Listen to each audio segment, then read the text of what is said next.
Fantastic morning, my dear student. Today I will teach you new topic components of budget.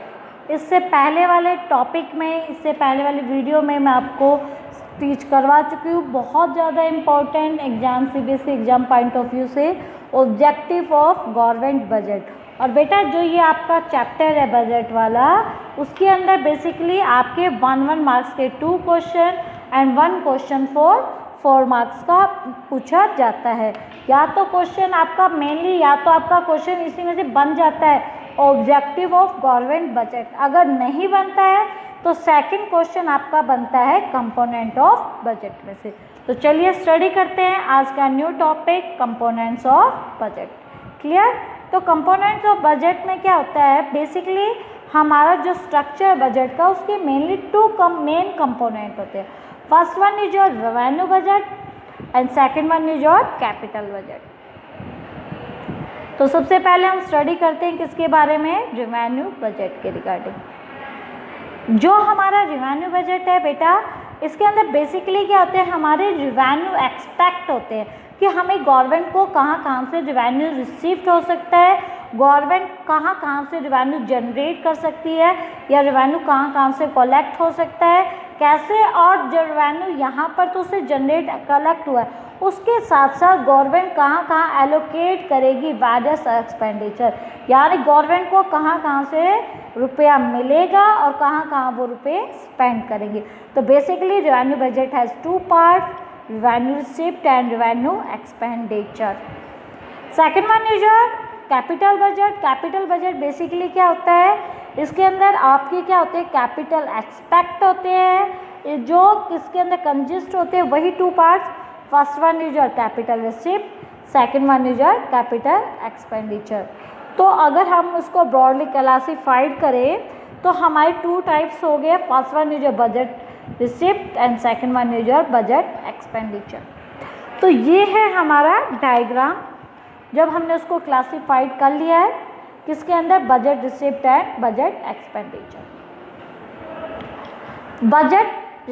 Budget receipt means estimate लगा लिया है हमने, money receipt of the government from all source during a given fiscal year, कि इसके अंदर हमने estimate लगा लिया कि हमें कहाँ से रुपए मिल रहे हैं एक साल के अंदर, गवर्नमेंट को कहाँ से रुपए मिल रहे हैं। तो गवर्नमेंट को कहाँ से, या तो रेवेन्यू रिसिप्ट होंगे या फिर कैपिटल रिसिप्ट। रेवेन्यू रिसिप्ट के अंदर आगे क्लासिफाइड किया है tax revenue and non tax. बेटा रेवेन्यू रिसिप्ट होता है विद इन 1 ईयर के रिगार्डिंग है, कैपिटल रिसिप्ट होता है आपका लॉन्ग टाइम पीरियड है, borrowing, recovery of loan and other receipts. Revenue receipt क्या होता है, ना ही तो आपकी लाइबिलिटी क्रिएट होगी, ना ही आपकी एसेट्स के अंदर कोई क्या होगा, रिडक्शन, ना ही लाइबिलिटी हम बढ़ाएंगे, ना ही एसेट्स आपकी कम होगी। तो ये क्या आपकी रेगुलर एंड रिकरिंग नेचर होती है, नॉर्मल कोर्स ऑफ एक्टिविटीज़ के द्वारा ये होते हैं। तो आपकी जो रिसिप्ट है वो कैसी है, रेवेन्यू रिसिप्ट है। 2 कंडीशन बताई थी। फर्स्ट कंडीशन, ना ही तो आपकी लाइबिलिटी क्रिएट होगी, ना ही आपकी एसेट्स रिड्यूस होगी। तो चलिए स्टडी करते हैं। फर्स्ट वन कि आपकी लाइबिलिटी क्या नहीं होगी, क्रिएट नहीं होगी। तो इसका मतलब है गवर्नमेंट को जो भी टैक्स के द्वारा जो भी अमाउंट रिसीव होती है वो कौन सी होती है, वो रेवेन्यू रिसिप्ट है।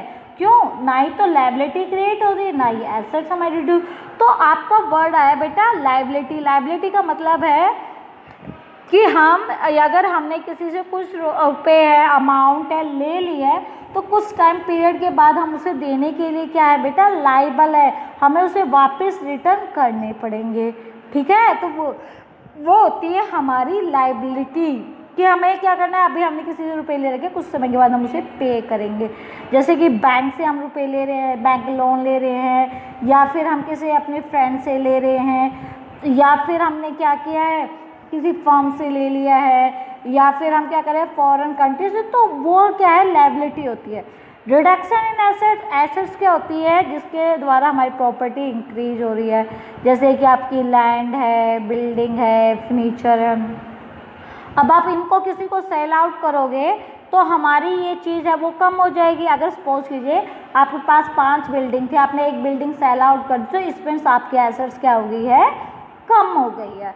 तो इसके अंदर आपकी रिवेन्यू रिसिप्ट के अंदर ये दोनों ही चीज़ें नहीं होंगी, ना ही तो आपकी एसेट्स बढ़ेंगी, ना ही आपके एसेट्स घटेंगी, ना ही आपकी लायबिलिटी क्रिएट होगी। तो यानी जो बोरोड बाय द गवर्नमेंट है वो कौन सा एग्जाम्पल नहीं है, रिवेन्यू रिसिप्ट नहीं है। रिवेन्यू रिसिप्ट कौन सा है, जो भी हमें टैक्स के रुपए अमाउंट मिल रही है। सेकंड कंडीशन क्या थी, हमारी एसेट्स भी घटनी नहीं चाहिए। तो सेल ऑफ शेयर है वो कौन सी वाली रिसिप्ट है, आपकी कैपिटल रिसिप्ट है, वो कौन सी नहीं है, क्योंकि रिवेन्यू रिसिप्ट कब होती, जिसके द्वारा हमें रुपए मिलते हैं, हमारी प्रॉपर्टी घटती नहीं। टू सोर्स है, first one is your tax revenue, second one is your non tax revenue. Tax revenue क्या होता है, एडेड टैक्स के फॉर्म में हमें रिवेन्यू रिसीव हो रहा है।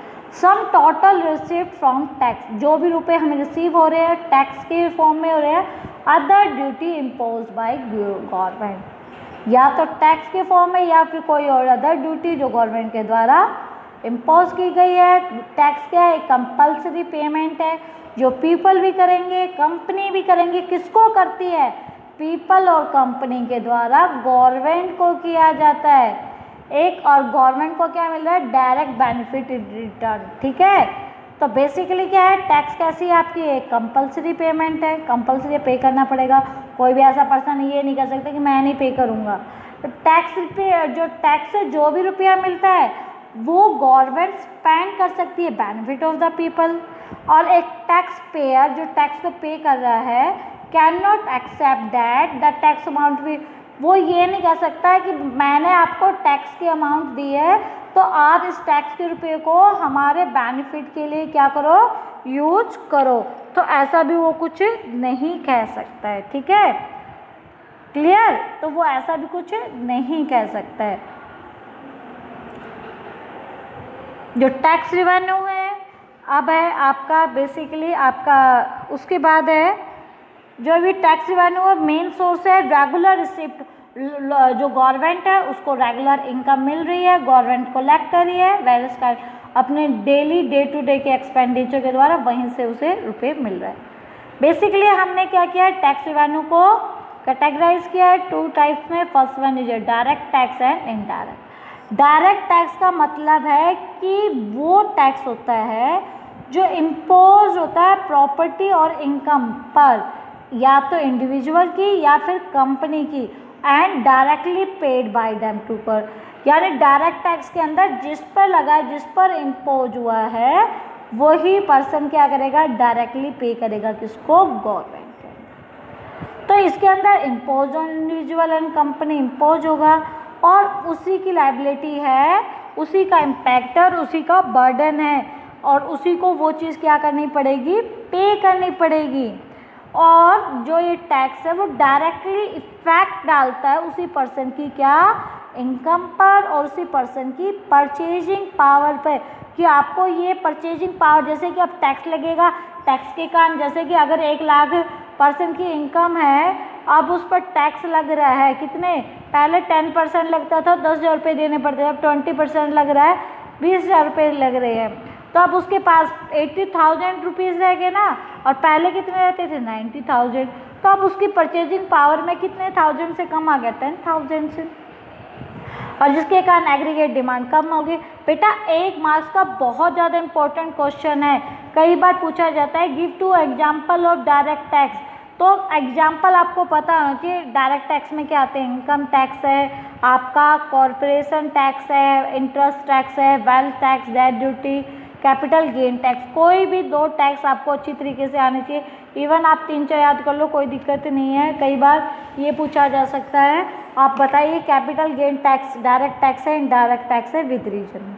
तो ये चीज़ें आपको पता होनी चाहिए, इंपॉर्टेंट क्वेश्चन था इसलिए मैं साथ के साथ बता रही हूँ। उसके बाद है next one is your indirect tax. Indirect tax क्या है बेटा, refer to those tax which affect the income and property of, देखिए income property of through their consumption expenditure, वो डायरेक्टली इफेक्ट डाल रहा था डायरेक्ट टैक्स, ठीक है ना, पे डायरेक्टली टाइम, तो इस पर किस पे पड़ा है, इफेक्ट डालता है इनकम और property of individual through their consumption expenditure.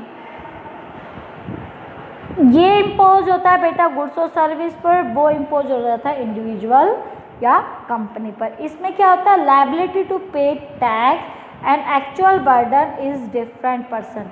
Liability जिस पर्सन की थी उस पे करने के लिए, और एक्चुअली में जो पे कर रहा है वो दोनों के दोनों क्या होते हैं, डिफर पर्सन्स होते हैं। यानी जो बर्डन है वो शिफ्ट कर दिया जाता है दूसरे पर्सन पर। जैसे जीएसटी के रिगार्डिंग एग्जांपल दे सकते हैं। जीएसटी क्या है, लायबिलिटी टू पे टैक्स टू द गवर्नमेंट। तो इसके अंदर जिसको पे करना था किसका इम्पैक्ट था, सेलर का, लेकिन एक्चुअली बर्डन किस पे पड़ा, कंज्यूमर पे, जो उसने गुड्स को खरीदा। क्लियर? एग्जाम्पल आपका जीएसटी है, बहुत बढ़िया है। इसके अंदर भी अगर 2 एग्जाम्पल पूछे तो आप लिख सकते हो, वैट है, सेल्स टैक्स है, कस्टम ड्यूटी है, ये सारे इसी के एग्जाम्पल है। लेकिन अब फिलहाल कौन सा है, GST. Give one example of indirect tax, GST. इसी के अंदर सम्मेशन हो गया सारे टैक्सेस के रिगार्डिंग। इनडायरेक्ट टैक्स आप अवॉइड भी कर सकते हैं। वैसे तो इनडायरेक्ट टैक्स क्या है, कंपलसरी है, लेकिन फिर भी आप अवॉइड करना चाहते हो तो अवॉइड कर सकते हो। कैसे, entry into those access which call for such. जैसे कि अगर आप खादी ग्राम उद्योग से चीज़ें खरीदोगे उस पर आपको कोई भी खादी के आइटम पर कोई टैक्स देने की ज़रूरत नहीं है। तो अगर आपसे पूछा जाए how to classify direct indirect, कैसे क्लासीफाई करोगे, डायरेक्ट टैक्स बर्डन आप शिफ्ट नहीं कर सकते हो।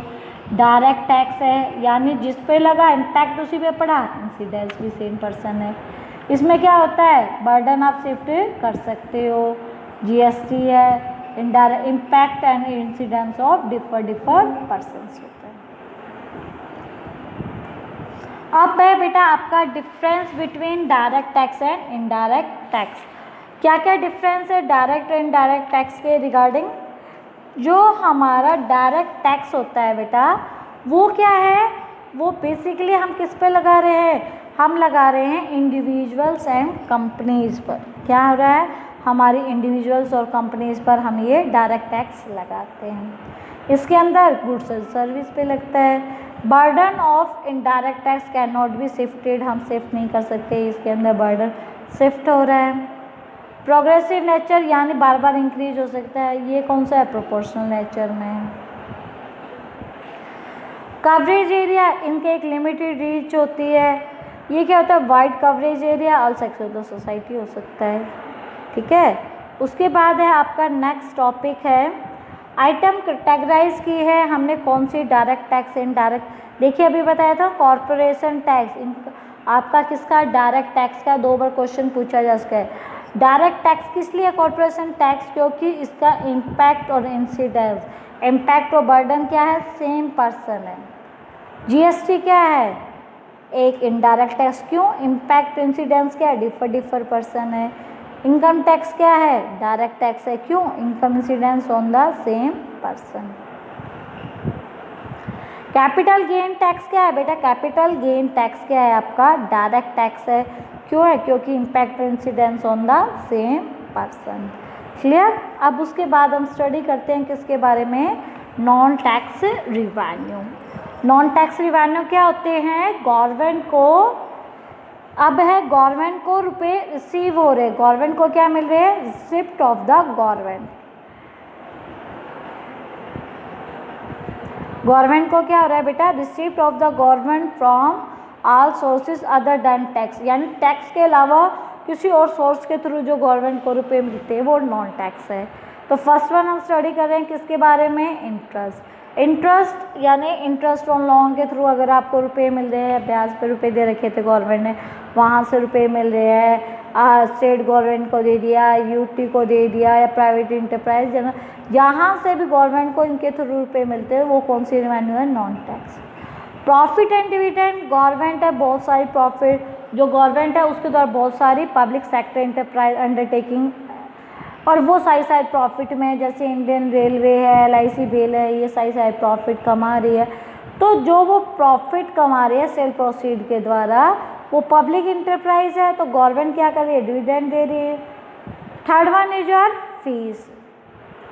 ठीक है, तो फीस भी क्या है आपका, फीस आप किस लिए देते हो, जो भी चार्ज इम्पोज किया गवर्नमेंट के लिए, कॉस्ट ऑफ रिक्यूरिंग सर्विस के लिए, जैसे कि कोर्ट फीस है, रजिस्ट्रेशन फ़ीस है, इम्पोर्ट फीस, ये एग्जाम्पल है जो पब्लिक इंटरेस्ट के लिए फ़ीस पेड की जाती है, वो रिसीव जो सर्विस।